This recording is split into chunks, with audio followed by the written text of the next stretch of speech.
ఇప్పుడు మనం గుజరాత్లోని ద్వారకా జిల్లాలో ఉన్న నాగనాగేశ్వర జ్యోతిర్లింగాన్ని దర్శించుకోవడానికి వెళ్తున్నాం. స్థల పురాణం ప్రకారం దారుక అనే రాక్షసుడు తన భార్యతో కలిసి ఇక్కడి ప్రజలను హింసిస్తూ ఉండేవాడంట. ఆ హింసను తట్టుకోలేని మునిజనులు ఔర్వ మహర్షికి విన్నవించగా అప్పుడు మహర్షుల వారు ఆ రాక్షస దంపతులను సతి సమేతంగా మరణించాలి అని శపించారంట.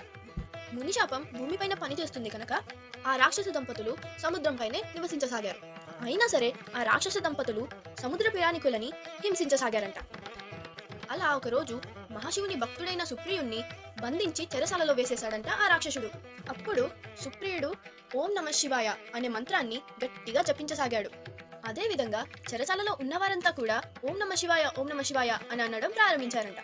అప్పుడు ఒక దివ్య తేజస్సు నాగమణి రూపంగా వచ్చి సమస్త రాక్షసులను సంహరించి ఇక్కడే నాగనాగేశ్వర జ్యోతిర్లింగంగా వెలిశారంట.